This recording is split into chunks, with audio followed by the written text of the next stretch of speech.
KISS.com. We're KISS 107.1.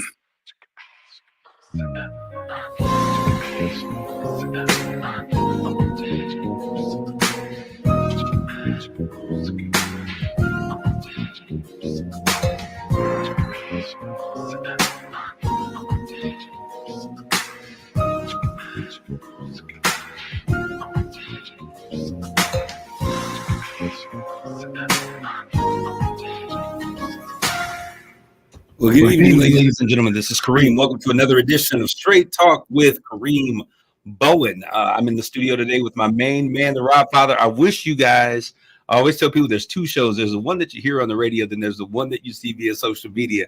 My man was doing his groove thing as the song was coming in. What's going on, Rob? I'm fine, man. What's up? Happening? Man, I am doing well. I wanted to talk with you really quick because you came up in conversation, and when I thought about it, it brought me back to something I told you that we're going to build out a show about. I was talking with a friend, and they had adopted a young boy who is now 11 years old.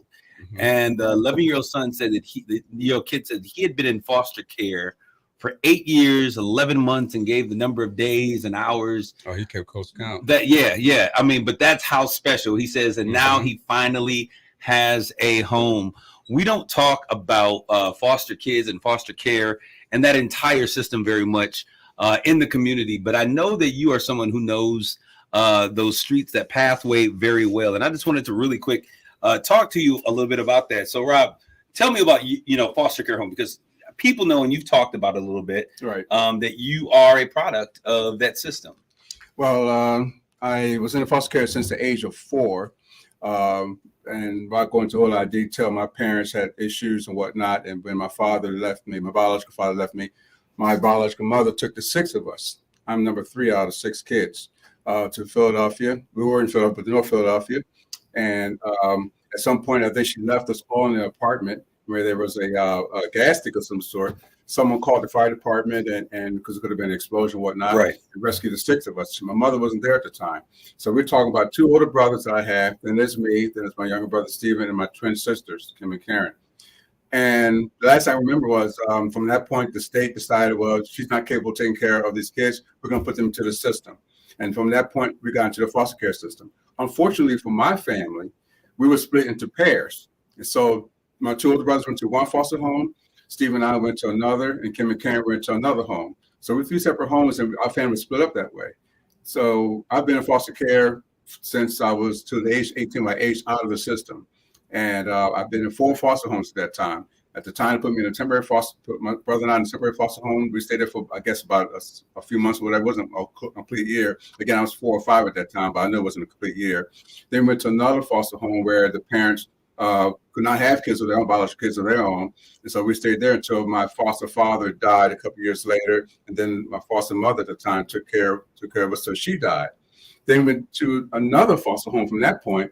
And they didn't take good care of us. So Steve and I was about 16, no, I was 14 at the time, 13, 14 at the time. And we talked to the caseworker about moving us out of that home because they were mistreating us. So went to my final. Let me ask you a question. Sure. So when you made, when you said that there were some issues that were there about your foster family, were those allegations or those things taken seriously by your caseworker? Yes, they were taken seriously because the evidence was there.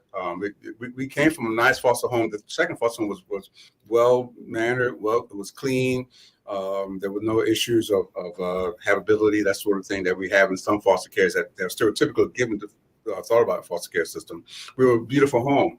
They went to a home that was a whole lot less. The place was dirty. Everything was locked up. The kids were bad. They stole and wore our clothes and whatnot. Wow. And the parents were abusive to my younger brother, who at the time was sickle cell anemia patient, victim at the time. I won't say the victim, person at the time. Right. And they didn't understand the disease at the time, so they mistreated him a lot.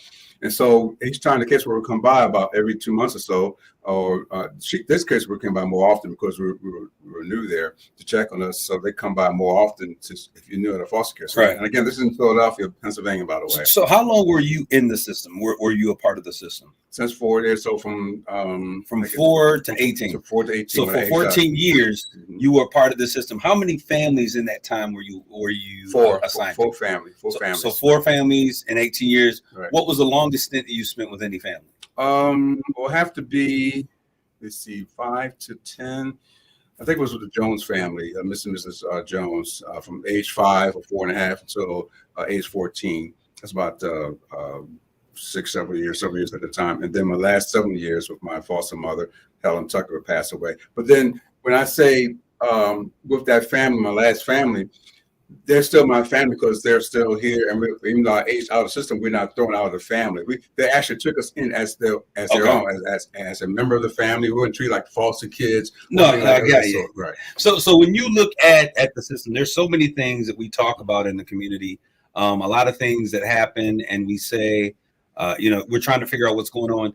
When you look at your experience in the foster care system, are the things that we're hearing about the system, how would you address those? Well, things? we hear some good things, we hear some bad things, and some of the bad things that we hear in the system is that their parents that mistreat their kids because they're not their kids. Their parents are not getting paid enough by the state to take care of them. The money that comes in, they steal the money, use it for themselves, and not put it towards the kids, things of that sort. And so the kids are malnourished, or they're maldrassed, or incorrectly dressed, or maybe the other siblings in the family, their own kids, mistreat the foster kids there because they're not part of the family. Whereas on the better side, there are families that welcome them. Like in my case, I was quite fortunate, very fortunate, twice fortunate in my life in the 2 foster homes I've been in. Their family took us in, treated us like we were their own. We were not cousins. We were not the other child and things like that. So we were welcomed in. So there's pros and cons, and it's a touch gold thing. You have to determine whether a person can come along and say to the caseworker, "We're interested in this child," and put all the flowers and things on about it, and then, if the caseworker is not doing his or her job to constantly check on that, and not just talk to the parents, the foster parents, but talk to the children too to get their assessment of what's going on, you don't know what's going on in that home. Well, I want to say to those that are listening out there, this is Rob, the Rob Father. He brings you his classic soul every single week, and we've been having conversations about really talking about the foster care series because there's a need. There is a desperate need for Black families, African American families, to become foster parents. And so if you've ever thought about it, I was having a conversation with a friend. She adopted. She was originally a worker for the foster care system. She had children. She raised her children. And she says she just had so much love remaining in her heart. And her kids are now grown and they're independent that she began to take in kids and she decided to become a foster parent. Let me know about the adoption factor. Now, my brother and I wanted to be adopted. And the family. What is the difference? Tell us why go ahead in your story, but make sure you tell us. I'm going to use the second family example, the Jones family. They wanted to adopt us. Okay, the fourth family could not because we were too old at that time there, but they wanted to adopt us. And there's a difference. In the foster care system, at least here in Pennsylvania, I don't know how it is in Michigan, but in Pennsylvania, I imagine it is the rest of the country. In other states, right. You may be in the foster care system, but if your biological parent is still laying claim on you, and the court has not dismissed you and discharged you from that parent's right to have you as their child, they still can come back and say, okay, when we get to a better position in our lives, we can come back and take our child back. Whereas in some cases where the parent doesn't, like, for example, I had a younger brother named Harvey. His mother did not want him. So he was able to be adopted into the Jones family because his mother didn't want him. His mother just gave up a whole rights on the child. The father was nowhere around, so they gave up the rights so Harvey could be adopted. Stephen and I could not be adopted because even though my biological father was out in Philadelphia somewhere, our biological mother kept saying, no, I want to get my kids back. And that was her promise all the way to the day she died. But you and your brother wanted to be adopted. We wanted to be adopted, right, because we were in a great family and we loved the family that we were in. Okay, so I can understand then the struggle that many families would have. It's a hard thing. And so it takes a special person to be able to open their arms, make you a part of the family. Yes. I remember when I was growing up. But it takes a special family too, because Kareem, you may take a child. Well, that's what I'm saying. But if your whole family is not accepting of that child, there's going to be a problem. I guess I didn't think about that. But it takes special people because you open up your heart, your home to these young individuals. And I don't care what anyone says. If you love kids and you take kids into your home, your heart, those are going to become your kids. I mean, you're going to feed them. You feed them for a little bit. Ideally, you take care of them for a little bit, and they become a part. And then to have a parent come back and say, hey, no, I want my kids and those kids to be taken out of that home, given back to those friends. I can understand why there is some hesitation by many families. But I want to share this particular story, Rob. I had a cousin that I grew up. He's my cousin, and we knew him as Abraham Bowes, and my aunt Dorothy when we were kids, probably about 12, 13 years old. She brought him in. She adopted him. She was a foster. No, she didn't adopt him. She was a foster parent to him, and she brought him in. And I'll tell you, just the same example. We were always taught family sticks together, so he became a part of the family. And it's interesting because I forget sometimes that he was actually a foster child. And then I guess he was with her probably about 3-4 years. And that's a good thing. Absolutely. You're supposed to forget. You should forget. Yeah. So he was 3 or 4 years, and then his mother actually came and got him back. And I remember my aunt, excited because he was excited to go back to his family, but also the empty space that was left there when he left. But the thing about it is, if we can be surrogate parents, and I want to talk to people out there, your kids are going to college, your kids are grown, you've done a good job, or maybe they're young kids, and you can provide a family, blend them in, allow them to understand what it's like to have a brother or sister like you were raised doing. Right. This is a very important topic, and I'm going to, and I commit, Rob, that you and I are going to sit down, we're going to bring in. There's a whole lot more because not only in the family, everybody, but it's a community. In the Philadelphia community where I lived in both the neighborhood and North Mount area, Germantown, and then later on West Philadelphia, people knew, there's some new boys coming to Mr. Tucker's house. The community there has to accept you as well. Absolutely. Not, let me say not have to, but it's good if they do. If they see that the Tucker family or the Bowen family, in your case, is accepting of me as your child there, as part of the family, the community is going to automatically join in with that. And to help anyone else who does not. Okay, because you're showing protection. That way, you have the whole community surrounding you as a child that came from wherever you came from into this new life. And so when we say that it takes a village to raise a child, exactly. I look at that, and that is the description that you're giving, Robin. So I'm glad that we were able to share a little bit of space here, but I promise you, we're going to come back, and I hope those of you that are out there listening, Kenny Causey is out there. He says, "What would I do if I am still trying since 2018 to get my daughter? And they never gave me a chance to be a part of her life. When I got out of prison, it's a long story. I just need some advice and guidance because I still want my daughter." Rob. My oldest brother is in prison, serving a 60-year sentence. He has only seen his son once since he's been in prison. I encourage you as a dad, stay in touch. Do what you can. Even if your son or your daughter, whoever it is not keeping in touch, keep that connection going, because in the long run, when that child gets older, he or she's going to realize, my father's out there, he cares about me. If you give up now, you'll regret you regret the whole process. Keep at it, do whatever you can. Okay, if you don't get the win in terms of get to see your child, don't give up. Still stay in touch with it, because all that means a lot to a child. Now, I take it from me as a guy who didn't have a father, who raised me until I met my father as an adult. So, I encourage you. And I'll say the same thing. And to Kenny, that you were out there as you're listening, and I'm glad that we're having this conversation. This was something that was actually inspired by another conversation. Okay. And I said, I wanted to talk to Rob about this.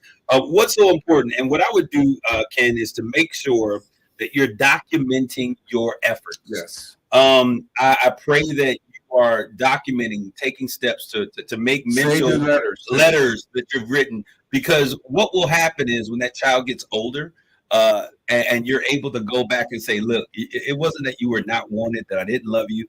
Here is my effort. Yes. And oftentimes I think that we miss that step. And so it's always this person's word versus this word. Right. And so document your efforts.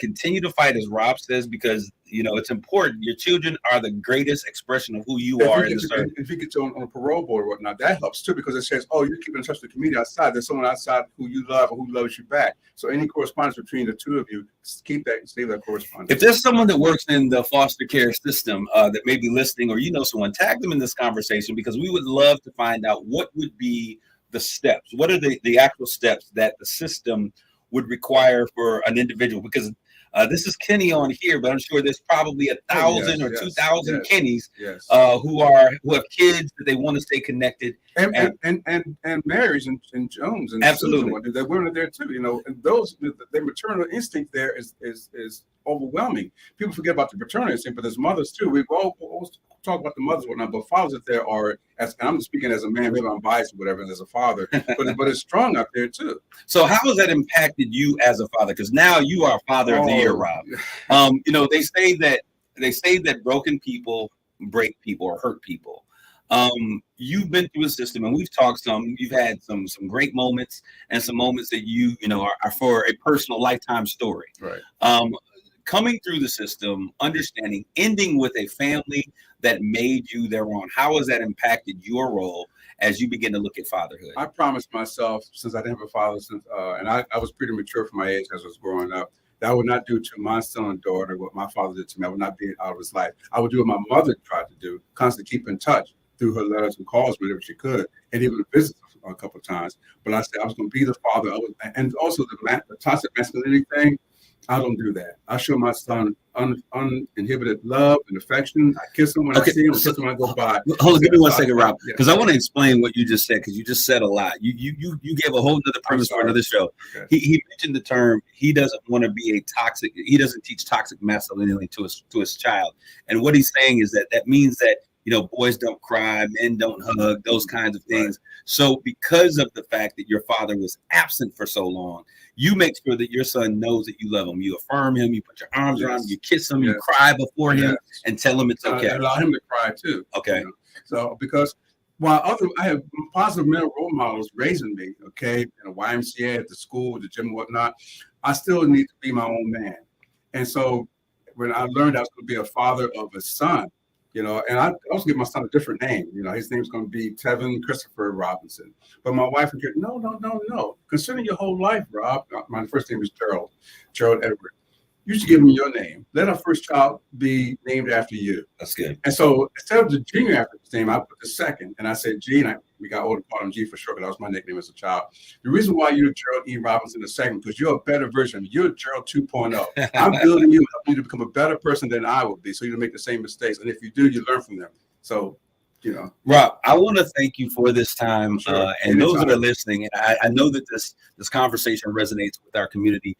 I'm being told, I used to have a friend that was in Bay County. He was like, look, we need Black families to open up their doors to be foster parents. If you have space in your home, and this is one moment where we challenge one another.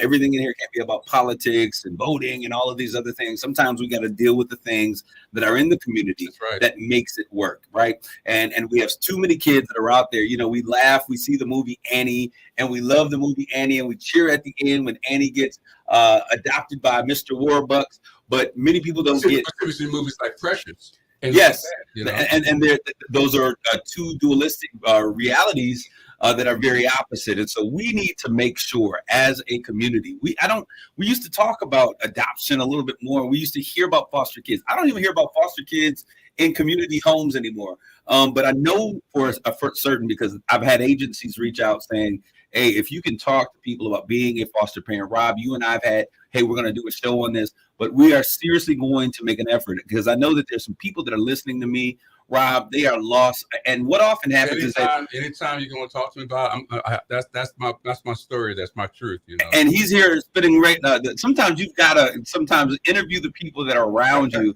because their stories are so provocative. But I think that it's interesting because when I look at that, I look at so many people. I've had so many conversations of parents who have raised kids. Mm-hmm. And Rob, you know how this happens. When they get 18, 19-year-old, or they get with a particular spouse, they lose connection, their kids stop. Sometimes you've got to show your child that life is bigger than who they are. You continue to love them, but then you open your heart, and your home for that space for those other children to come in. You never stop parenting. Your mother said this. You never stop. You parent until the day your last breath. You never stop parenting. My son's 26 today. I'm so proud of him. But I'll never stop parenting him, if I have to. Now, he comes back at me with some things, say, well, Dad, this is the way we're doing it, whatnot. I allow him his space, of course, because he's an adult. However, he comes back to me with, he said, Dad, I need advice on this. What would you do with this? What would you do with that, whatnot? So I'm still parenting. I'm going to ask you this question, Rob. Sure. I want you to take just a second here, and I want you, as we close out on this segment of this, I want you to speak to the parents, to the community that's out there, and from your experience as a foster child. And I want you to just share with them why they should think or consider becoming foster parents. Because there are a lot of kids out there who don't know who you are. They don't know who they are. And the way you can help a child to become a better citizen and contributor to the society, the American society, the world society, is by showing them who you are. You get a commercial all the time. The parents, the children don't need anyone else, they need you. And that's true. They need you to say, who are you, Kareem Bowen? Who are you, Gerald Robinson? Who are you? I want to be like you. They may not say that necessarily. And today's kids have so many distractions. So you have to rein them in and say, I need to teach you ethics. I need to teach you manners. I need to teach you behavior. I need to teach you how to dress properly, how to treat people the way that you treat them. teach you about truth, about honor. Be honorable by yourself, to treat, to respect, to love yourself. When a child learns these things, these values grow up. They may not necessarily show it, but they will learn it, and it will resonate in their mind. Church may help at times, but I still feel that in the community, directly in the family, when you're directly involved in their kids' lives in school, who's bringing them, who they're bringing home, whatnot, who they're hanging with, whatnot, what they're doing in their room, you're showing concern. You're parenting. You parent. You just don't be the adult in the house. You parent. There's a big difference than being an adult and being a parent. And it's interesting because we live now in a society, and I do see your comment, Rosa Williams. Kenneth, so sorry that your children, family aren't understanding that they are just hurting the child for not giving you, and we all have done wrong at some point in our lives. Yes. Keep the focus and pray and watch God. Thank you for those words of affirmation for Ken. But there's a difference between parenting and being the adult in the room. And there's a difference between being a mother and a mom, and a difference between a father and a dad. I say I'm a father, but I'm also my son's dad. What's the difference? A dad is involved. A father, you can do anything biologically. Okay, anybody can be a father, but it takes a person, especially a man, to be a dad, to be involved in their child's life. It's like a coach. You could be the principal, but not the coach. But the coach is involved in that player's life, to use a sports metaphor. No, absolutely. So you're a dad. I'm involved. Yes, I'm there. I'm in front of your face. I'm behind you. I'm kicking you in the butt. I'm disciplining you. I'm counseling you. I'm comforting you if I have to. Does this sound like old school parenting or what? Rob, I sincerely want to thank you. I just want to say in closing on this segment, those of you who are out there, we need to get back to the place that we are concerned about the other individual, that our lives and our villages are bigger than my four and no more. We really need to begin to get involved. Let's get involved with our systems. We have so many kids. I'm going to tell you, the ones that get left that nobody wants to adopt are the little black kids. And then we get mad when white folks adopt kids who look like us. Right. And we need to understand that children, they don't see color. That is something that is taught. And let me say this: when you see that child who is adopted by a white family, don't sit there and like, they know they ain't got no business getting, they don't know that. You know what? You go over and you lend some advice. You go over and connect, and you be the bridge. Be the bridge to the culture that they're maybe missing, because it is so important. Because you're absolutely right. When I see some of these little black girls that are adopted or in foster homes with white parents, and you know how our hair is. Right. There is a different texture or grain, and they don't understand how to take care of it. So I think that we need to understand that, first of all, our children need us. You are the individual that our children that are in our community, that are hurting, that are looking for somebody, as Rob say, to be a mentor through the process.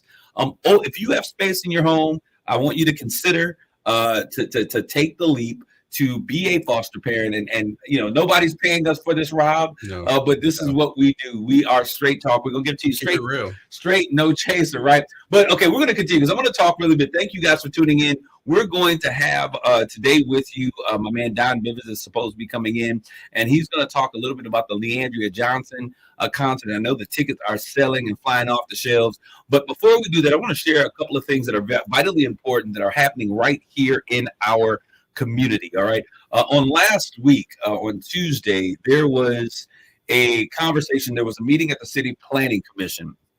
And I just want to bring you guys an update as to what's going on. First of all, I want to say that my reason for being opposed to certain parts of what the master plan was because I understand that the community has to be a key component in terms of what happens in any community. And I just didn't feel as though they were appropriately engaged, especially when you're talking about changing parts of a community where people live to a light industrial place. And we've seen this done before. We've heard this song. We've done this dance. And I think that it's important also because I am a man who believes in growth. I believe in productivity. I believe that we have to have certain elements in our community that we may not necessarily want, especially when we're trying to recover from what really feels like the phoenix trying to come out of the ashes. when I think about the great city of Saginaw, so much has been decimated. We were laughed at about around the world. I'm gonna tell you, as I traveled the country, we would say that we were from Saginaw, and people were like, "Oh, y'all from Sag Nasty," and Sag Nasty meant something different to us than it means to people who use it. Right. And so they would talk about Saginaw. Then we would make the top 10 worst cities to live in, top poorest cities. All of these different things that we would show up on these national polls. But we are now at a place that we have the ability to turn the corner. And so it's important for us to get engaged as a community in terms of what's going on. I want you guys to be aware of that. Then we also have coming forward tomorrow at City Hall. City Hall is going to host the City Hall meeting. Our City Council will be meeting. And during that City Council meeting, we will be talking about the ARPA dollars. Now, good evening to you as well, Miss Day, down there in Lansing. I'm just getting sound. Okay, she's just getting sound. We appreciate you, Miss Johnson. For those of you, Miss Day, for those of you, Jackie Wade Day in Lansing, she is one of my business mentors. She is absolutely amazing. And she's also the personal assistant to Christine Johnson, who happens to be Magic Johnson's mother.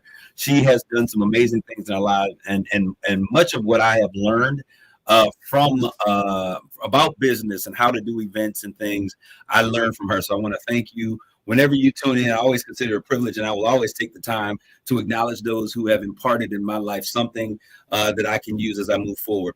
But back to our conversation, I did read, before we get into that, I do want to make sure there are some comments, and I thank you guys. I noticed that someone said, hey, you got to go check the CAN Council. And I need to have that conversation. I want to thank you, Sister Candace Thomas. Trust me, I'm checking text message, direct messages, email the entire time. So I want to tell you thank you. She said that we need to really come in listening about the show about foster care system for those interested in helping kids in foster care but not ready to take on the responsibility. Thank you so much, Sister Candace, for giving me this information. Not ready to take on the responsibility of fostering. There is a program through the CAN Council called CASA, and that is Court-Appointed Special Advocate. As children new in foster care, as a CASA, and once again, that's Court-Appointed Special Advocate. My client is the child. We work with families involved to make sure that the child's needs are being met.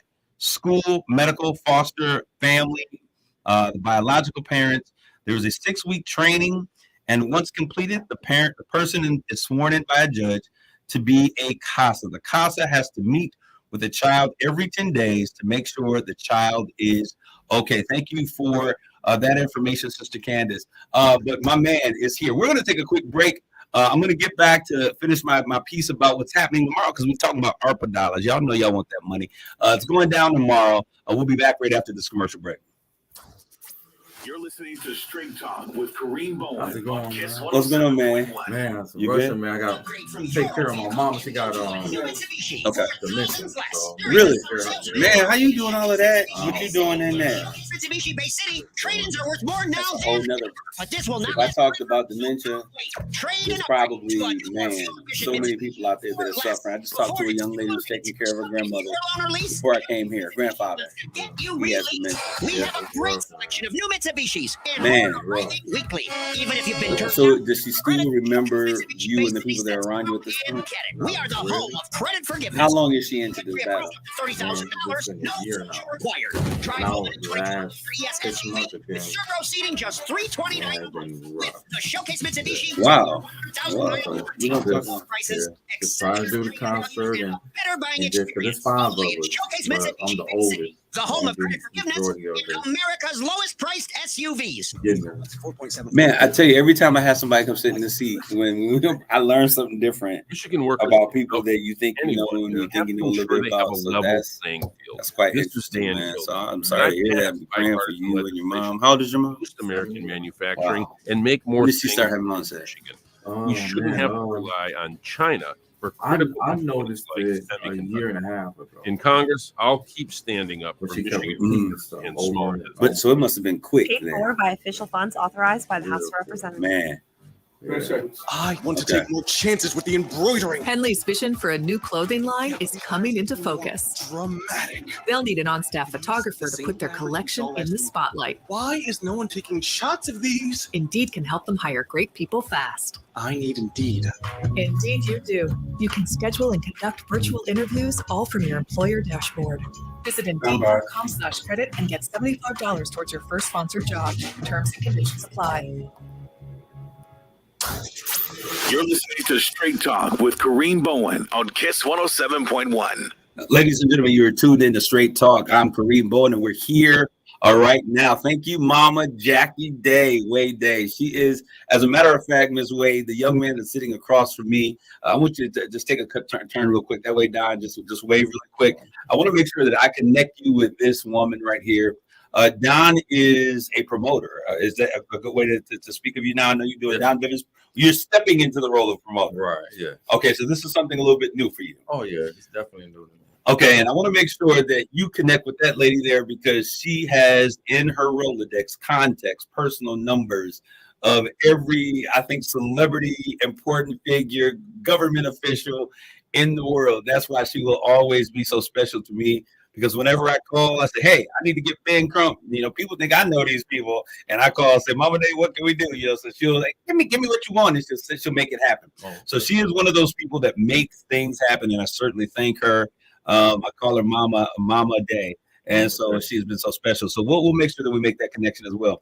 But I have with me in the studio, for those who are listening, I do want to make sure that I make mention and we complete the conversation on ARPA. Tomorrow at City Council, I believe City Council meets tomorrow, I think at 6:30. They will be talking about the board that was put together. They will be presenting their efforts to the community, actually the City Council, for final approval. Is that the master plan? No, this ain't the master plan. This is a whole other situation. Rob, don't get me started.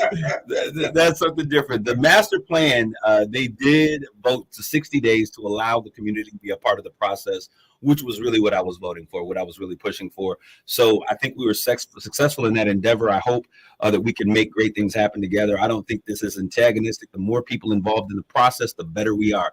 But City Council, tomorrow, they're giving their final recommendations for ARPA dollars. See where the $52 million went? It's only been a year. You be the judge, right? This process started in 21. Both processes, the master plan process as well as ARPA.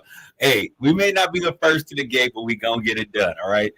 So that is tomorrow. Make sure that your voice is heard. But I'm sitting in the studio today with my man Don Bivens. Don is a resident of City of Saginaw, born and raised, if I'm not mistaken, right, Don? Pine Bluff, Arkansas. Oh, you're from Pine Bluff. How do you end up in Saginaw? Pine Bluff. My mama brought us here when I was 5 years old. Man, you Saginaw now. Yeah, You spent 2 years in the city like Saginaw. You're a part of the city. Oh, yeah, Saginaw. All right, but you are out here. I mentioned that you are doing something different.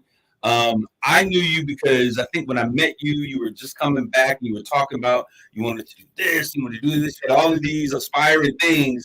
And I'm going to tell you what's exciting. And the reason I wanted to bring you in is because it's amazing when I see people go from concept to reality. Right. And so I've seen you've done a stage play. Oh, yeah. What was the name of the play again? Where's God When It Hurts? Where is God When It Hurts? The city loved it. Yeah. Oh, yeah. Great response from the city. I'm sure that was motivation. And now you are stepping into deeper waters. And we're going to talk about what you got coming up in the future. But I want to talk about who is Don the man, because you said something to me today, man. And I like to know people. I'm the type of person I connect with people. So who is Don Bivens? Man, Don Bivens. Sometimes I don't even know who I am, but yeah, I'm just a good-hearted person. You know, I like for people to experience different things that they never experienced before, and just a humble person. Always been in the background. You know, as people that know me, always been a musician that played with James Owens now, played in the background, played bass, and always was quiet and just in the background. I just love being in the background, but I like pushing whatever anybody got going on. I like to help, bring that dream or vision, to existence. I want to ask you a question. Is it okay if we talk about what we talked about before? Yeah, Okay. Definitely. All right, because I think it's important. And in looking at what God is gracing you to do, is I'm talking to my brother, and while we were waiting for him to come in the studio, for those who are listening, he came in, and as we were on break, he said, "Hey, man, I got my hands full. I'm taking care of my mom." And I'm thinking to myself, "Okay, that's noble."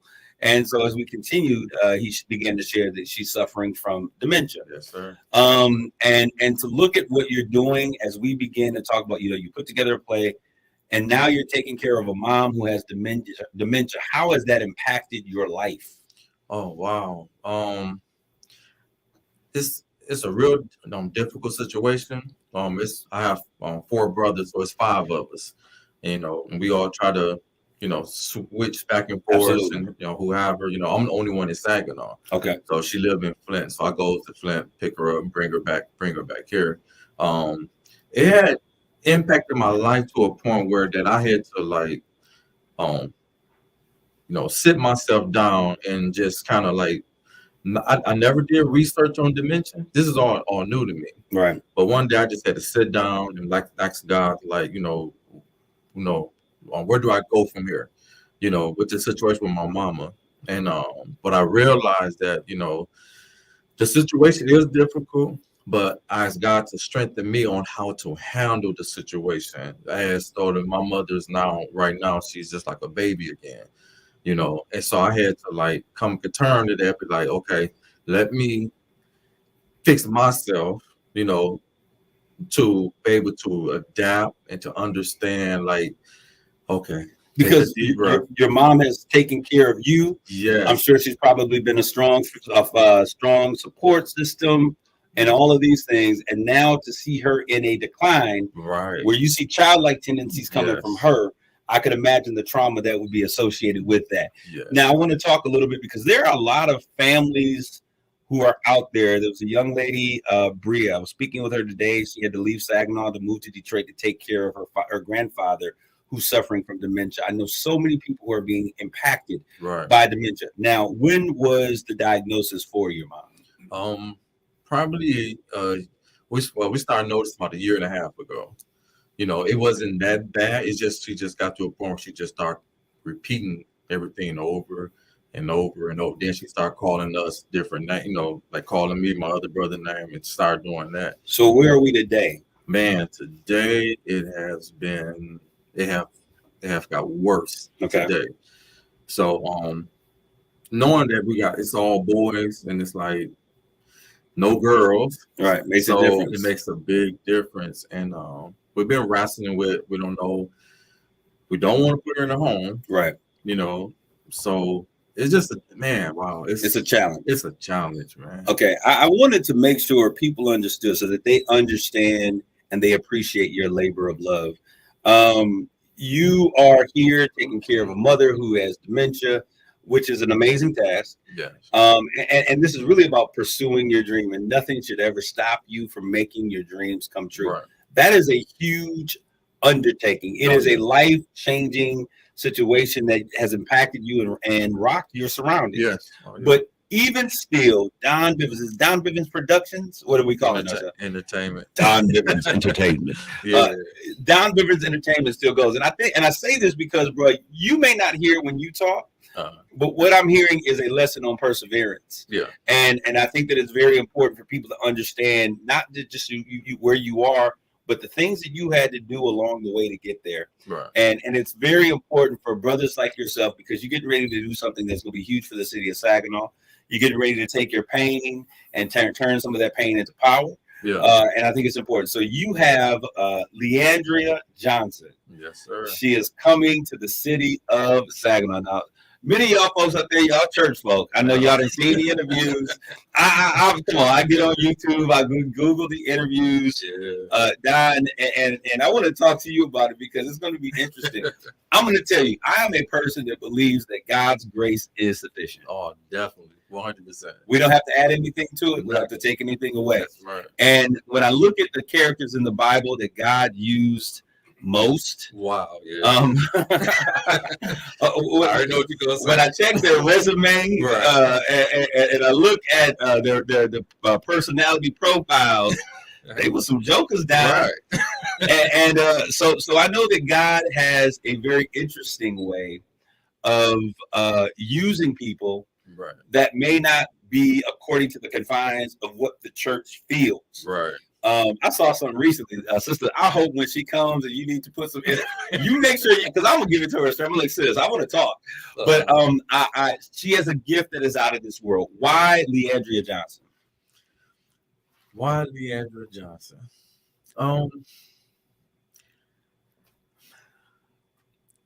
Well, Leandra Johnson. Okay, I met Leandra Johnson about, I want to say 6 years. 6 years ago, I took my son down a bit with the third. Mm-hmm. I took him down to Atlanta to a fashion show.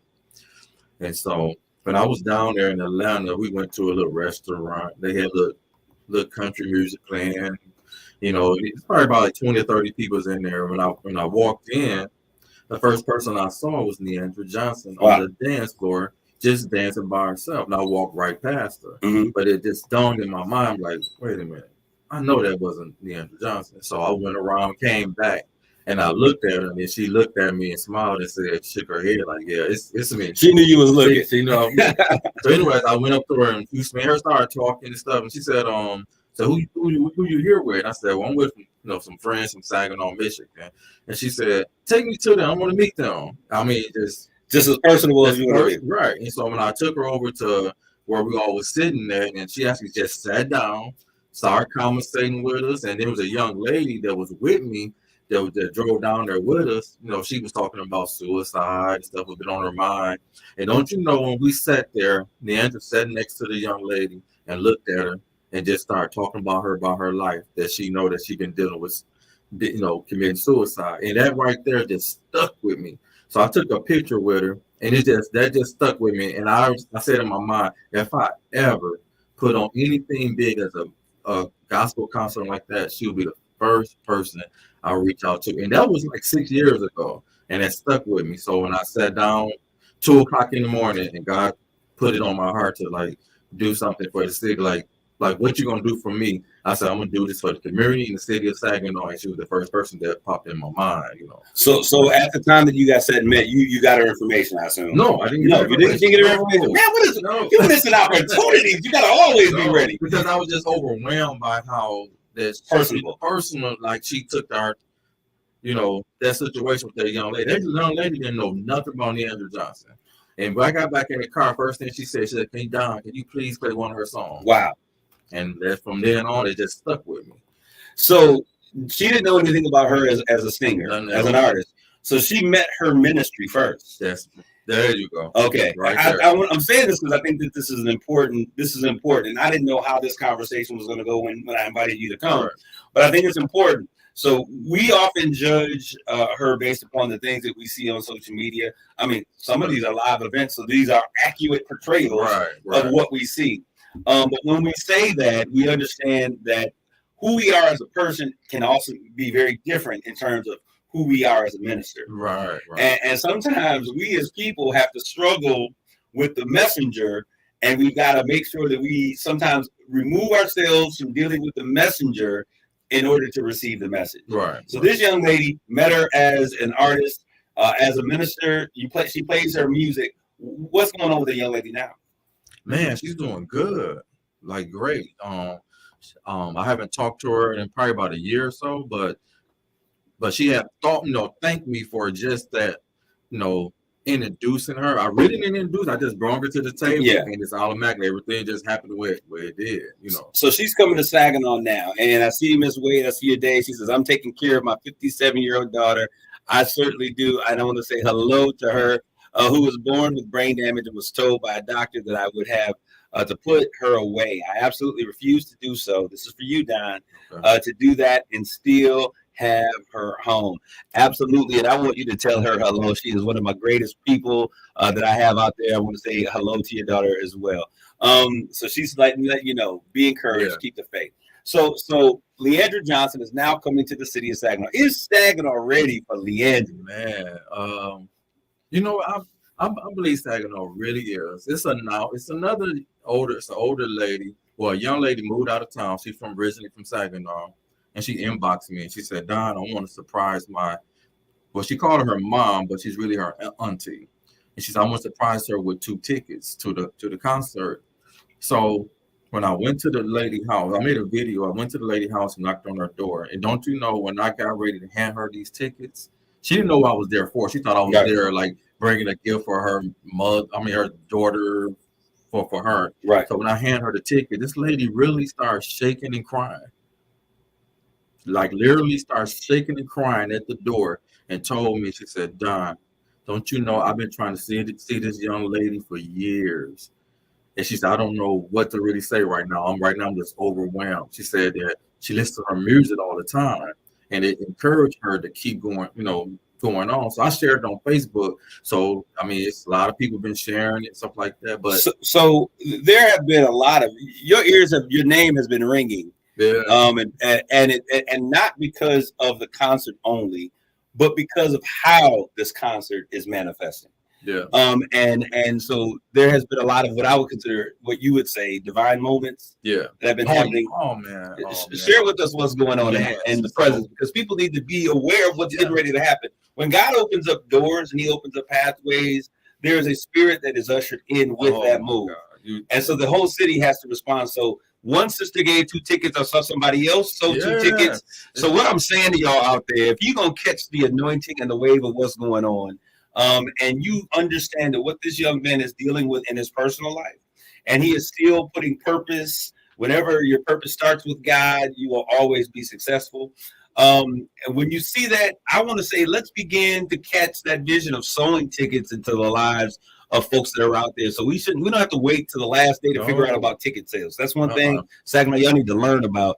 In big cities, they actually do things in advance, and they make reservations and they get tickets and they don't wait to the last day. So you have this coming in. Let's talk about the divine moments of bringing Leandria to the city. So the day when it came, God put it on my heart to do it. It's 2-3 in the morning.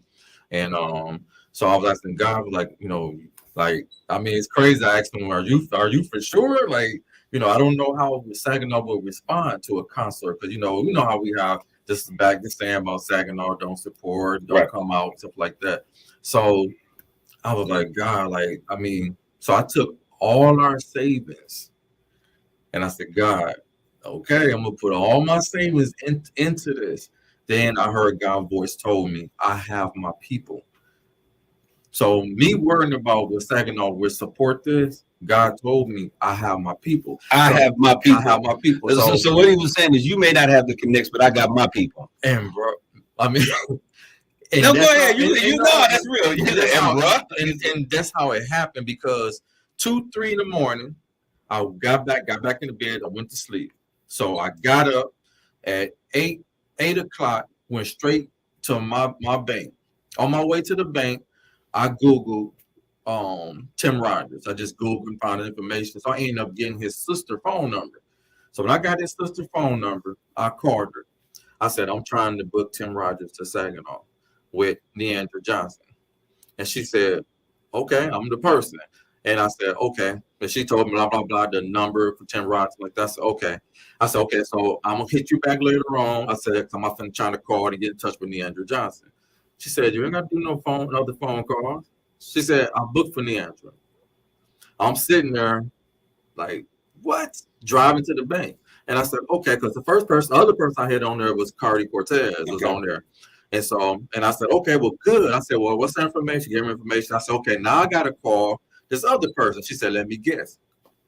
Cardi Cortez said, yeah. I was like, how you know my show? Right. And this just shows me how when God said I have my people. And so this whole process, man, really, I was certain people that I was dependent on, don't want the people. God had his people. So this whole process, man, I've been meeting people that parents got dementia. Like if I go take that ticket to somebody, and I only do it because God is guiding me. I told God, I'm taking my hands off the wheel. I want you to drive this whole situation. And I have met so many people that's dealing with the same situation, or just dealing with, thank you for just doing this for our city. Now I want to say this because you all know who I am. You know that I'm all about my community. I'm all about God first, right? I'm God's man first. And the reason why I brought you and I wanted to have this conversation was because I felt a presence with what God is going to do in this particular situation. I don't know if it's for you. I don't know if it's one that's going to be attending. I'm not sure if it's for the place where it's held or for Miss Johnson or whomever is coming. But as I've been having conversations, this has been coming up. People like, oh, let me tell you what God did in relation to this particular concert that's coming. And I'll say this to those individuals: when ministry and it comes into a place, and I'll say this, I want to make sure I say this so that you all can understand. When ministry comes into a place, the power of that minister is there. Those ministers, all that will be a part of it. And then there are also opposing forces that come in. Right. But the reason that the minister comes is to put bans or break the bans of the opposing forces over that community. Now, I want to say to all of my church going folks that are out there, those good old Baptists and good old folks that will be out there, you all may have seen Miss Johnson, Leandra Johnson, in what I would consider not one of her best moments. I did notice that there was an interview. People have sent it to me. She was on Stellar Awards one day, and then the next day she was talking about F the church.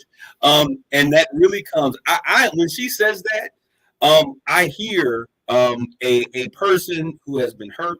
I hear a person who has been wounded, and is yet ministering through the wounds of their ministry. And so we have to be careful how we handle people, because the word tells us, touch not our anointed. Now, Peter, when Peter came out, he is, upon this rock, Petros, Peter, I will build my church. Right. The principles that Peter was able to have a divine revelation of, God uses for the entire church. Right. And Peter was cussing, cussing and fussing. Y'all read the Bible. Yeah. So we have to often understand that ministers do hurt. Right. And what I see is a young woman, and if anything else, I say send your prayers to her, that her ministry is her way out of her misery. Right. When you see someone that is so dualistically, there's someone who is battling the demons on the inside. Right. That's because there's such a heavy anointing on the ministry on the outside. So you are now, I want to tell you, there's someone, Gloria Williams. Oh man, There's a new business here in the city of Saginaw, Yes. Platinum Creations, Gloria Williams. And she's in a place. What I love is that she's in a desert place. Yes. And she sowed seeds in a desert. Yes. She's in the Riverview Plaza. And you guys have to go over there and see what she is doing. She has sown seeds in the desert in trusting and faith and having faith in God. And people will tell you that nothing grows in the desert. Right. But it was in the desert that Moses received the promise of the promised land. Right. So God is doing something. She has a business called Platinum Creations. If you guys haven't been through there, drive through there. She's midway through this plaza. It is one of the most amazing renovations that I've seen. Yeah. She has taken this space and transformed it. She decorates it. It is first class. My sister Gloria, I want to give you a shout out for all the hard work that you're doing. Your doors are getting ready to explode with opportunity, because what I love about it is that you are in our community. Right. You could have been anywhere else, Right. but you stayed in the city of Saginaw and you sowed seed in a dry place, because you wanted to make sure that our community had a great opportunity. So you met Gloria. Tell me about that experience. Man, so when I met her, she hit me up to get 2 VIP tickets. So I'm like, okay. So she told me where she was at. So when I went, and I said, well, I'll be there. But I was actually going to find someone to decorate my VIP room for the concert. And so when I met her and I went in the building, I'm like, man, this is nice in here, Right. So I'm following her. She go in her purse, get her money. I'm handing her the tickets. And then she looked at me and she was like, we just started talking. And so I told her I was getting ready to head to go do. And she said, Brother Don, God just laid on my heart to decorate your VIP room for free. So remember, I said God told me I have my people. I got my people. I never met her in a day of my life. This is my first time meeting her. And don't you know? And I ain't ashamed to say this. You know, I'm you know, us as men, we're trying to hold our feelings and our emotions, stuff like that. But don't you know, me and this young lady stood there. We both was literally crying because of the connection, and we knew that this connection was God. You know, and so I'm serious. I'm being honest. I sat there and just cried, and I couldn't take her, money for the tickets. I said, you know what, this is all God designed. And so it been other things like this during this whole process that's been happening exactly like that. But Miss Gloria, wow, Amazing work. Yeah, man. those of you who are in the city of Saginaw, if you're looking for an event for any occasion, Yes. a birthday, retirement party. Now, listen, this ain't one of them young places where these young people will come up in there. No. She looking at 40 and older Yep. to do whatever it is. And when you go there, all you have to do is one price, and she takes care of everything. So the Yes. decorations of Yep. the space, everything that you need is right there, and she does an amazing job. Yeah. God is good. Amen. I love your sister Sharon Brown Hill. So thank you for listening in. So Don, what do they need to know about this concert? How can they get their tickets? Okay. How can they begin? Let them know how they get their tickets, because I want some of these people to just get a spirit of sowing. So you get 2 tickets and you sow it into the life of somebody else, and let those individuals who have been blessed show up at this conference. Go ahead. How do they Yes. get these tickets? Well, you can contact me at 989-332-3646, and I deliver the tickets, bring them. You also can get them at VBM on Tuesdays and Thursdays, only from 10 to 5 p.m. Tuesdays and Thursdays from 10 to 5. And then you can get it at the Music Planet in Flint, and then also the Music Planet in Flint and Eventbrite. You can get them on Eventbrite. Eventbrite. What's the email? It's wow. The title of it or the email? What is the Eventbrite? You just go to eventbrite.com and pull it up. And Evening with Leandra Johnson and Friends. Okay, an evening with Leandra Johnson and friends. So I'm assuming, I don't even ask you, I'm assuming that you're going to have Leandra and you're going to have some of these local talents, because we got some folks that really are doing some amazing things musically here in the city of Saginaw. So I have it's Tim Rogers and the fellas, his nephews, the fellas. Everybody be asking me, man, is the fellas coming too? Like, yeah, it's Tim Rogers and the fellas. We have Jamal Smalls and company. And Vicky Hill been really pushing their music on Sunday mornings. And we have Jessica Reedy. Okay. Saginaw's on. And we have Sterling Brooks. This is gonna be a crazy concert. This is crazy. Jackie Day. And I'm gonna go back to what you asked me too, Mom. But she said, when is this event? The date of this event? September the 24th. September 24th. Doors open at 5 p.m. And I'm begging everybody, please show up super early, because 6 o'clock hit, I'm starting regardless if it's a long line outside or whatever. I'm starting right at 6 because I believe if you say you're gonna do something, you put information out there, just do it. So it's gonna start right at 6 p.m. Amen. And we're gonna close out in we got a couple of minutes here. But I do want to give, I told you that Jackie Wade Day down in Lansing is one of my mentors. She also my mom. She's a mom in my life. But she says, the word also says, don't cause no man an occasion to stumble. And Mom, you're absolutely right. And I respect everything that you're saying.